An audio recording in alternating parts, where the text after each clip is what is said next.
നമസ്കാരം മലയാളി വാർത്തയിലേക്ക് സ്വാഗതം. ഇന്ത്യ യുഎസ് വ്യാപാരം 2030 ആകുമ്പോഴേക്കും 500 ബില്യണാക്കി ഉയർത്തിക്കൊണ്ടുവരും. ഇരു രാജ്യങ്ങളും തമ്മിലുള്ള നിക്ഷേപ മേഖലയിൽ മിഷൻ 500 ആരംഭിച്ചതായി പ്രധാനമന്ത്രി നരേന്ദ്രമോദി. പ്രധാനമന്ത്രി നരേന്ദ്രമോദിയും പ്രസിഡന്റ് ഡൊണാൾഡ് ട്രംപും തമ്മിലുള്ള ഉഭയകക്ഷി കൂടിക്കാഴ്ചയ്ക്ക് ശേഷമാണ് ഇക്കാര്യം അറിയിച്ചത്. ഇതിനു പുറമെ ചരക്ക് സേവന മേഖലകളിലുടനീളം വ്യാപാരം ശക്തിപ്പെടുത്തുന്നതിനുള്ള സമീപനത്തോടെ 2025 അവസാനത്തോടെ ഒരു മൾട്ടി സെക്ടർ വ്യാപാര കരാറിൽ ചർച്ച നടത്താൻ ഇരു നേതാക്കളും പ്രതിജ്ഞാബദ്ധരാണെന്ന് ഇന്ത്യൻ വിദേശകാര്യ സെക്രട്ടറി വിക്രം മിശ്രി കൂട്ടിച്ചേർക്കുന്നു. 2025 മുതൽ 2035 വരെ നീണ്ടു നിൽക്കുന്ന യുഎസ് ഇന്ത്യ പ്രധാന പ്രതിരോധ പങ്കാളിത്തത്തിനായുള്ള പുതിയ 10 വർഷത്തെ ചട്ടക്കൂടിന് അന്തിമരൂപം നൽകുന്നതിനുള്ള പദ്ധതികളും നേതാക്കൾ അനാച്ഛാദനം ചെയ്തതായും അദ്ദേഹം അറിയിക്കുകയുണ്ടായി. വിദേശകാര്യ സെക്രട്ടറി വിക്രം മിശ്രി സന്ദർശനവേളയിൽ ആരംഭിച്ച പ്രധാന സംരംഭങ്ങളെക്കുറിച്ച് വിശദമായിട്ടുള്ള ഒരു അവലോകനം തന്നെ നൽകിയിട്ടുണ്ട്.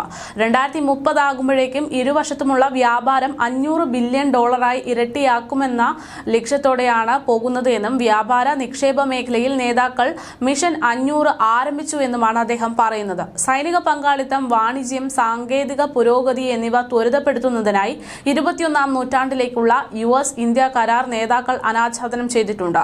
അതേസമയം കഴിഞ്ഞ മാസം പ്രസിഡന്റ് ഡൊണാൾഡ് ട്രംപ് രണ്ടാം പ്രസിഡന്റ് ടേമായി സത്യപ്രതിജ്ഞ ചെയ്തതിനു ശേഷം പ്രധാനമന്ത്രി നരേന്ദ്രമോദിയുടെ ആദ്യത്തെ യുഎസ് സന്ദർശനമാണിത്.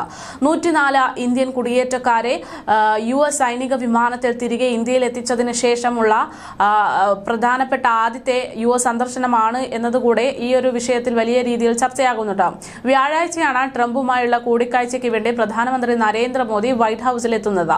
വിദേശകാര്യമന്ത്രി എസ് ജയശങ്കർ, ദേശീയ സുരക്ഷാ ഉപദേഷ്ടാവ് അജിത് ഡോവൽ, യുഎസിലെ ഇന്ത്യൻ അംബാസഡറായിട്ടുള്ള വിനയ് മോഹൻ ക്വാത്ര എന്നിവരുൾപ്പെടെയുള്ള ഇന്ത്യൻ പ്രതിനിധി സംഘവും പ്രധാനമന്ത്രി നരേന്ദ്രമോദിക്ക് ഒപ്പമുണ്ടായിരുന്നു.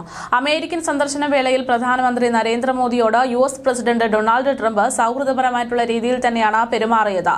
V missed you a lot എന്ന വാചകത്തോടുകൂടെയായിരുന്നു ഇരുവരുടെയും സംഭാഷണം ആരംഭിച്ചത്. ചർച്ചയ്ക്കിടെ പ്രസിഡന്റ് ട്രംപ് ശക്തമായിട്ടുള്ള ഇന്ത്യ യുഎസ് ബന്ധത്തെ എടുത്തു പറയുകയുണ്ടായി. പ്രധാനമന്ത്രി നരേന്ദ്രമോദിക്കും ഇരു രാജ്യങ്ങൾക്കും ഇടയിൽ വലിയ ഐക്യവും മികച്ച സൗഹൃദവും ഉണ്ടെന്നും രാഷ്ട്രങ്ങളെന്ന നിലയിൽ ഐക്യത്തോടെ തുടരേണ്ടത് പ്രധാനമാണ് എന്നുമാണ് അദ്ദേഹം പറഞ്ഞത്. ഇരു രാജ്യങ്ങളും തമ്മിലുള്ള ബന്ധം കൂടുതൽ അടുക്കുമെന്നതാണ് ട്രംപ് ഊന്നിപ്പറയുന്നത്. ട്രംപിന് വീണ്ടും അധികാരത്തിലെത്താൻ കഴിഞ്ഞതിൽ സന്തോഷമുണ്ട് എന്നതായിരുന്നു പ്രധാനമന്ത്രിയുടെ വാക്കുകൾ. ഇരു രാജ്യങ്ങളും ഇന്ത്യ യുഎസ് തന്ത്രപ്രധാനമായിട്ടുള്ള പങ്കാളിത്തം, ബന്ധം, വിശ്വാസം, ആവേശം എന്നിവയൊക്കെ മുന്നോട്ട് കൊണ്ടുപോകുമെന്നും പ്രധാനമന്ത്രി നരേന്ദ്രമോദി ആവർത്തിച്ചു.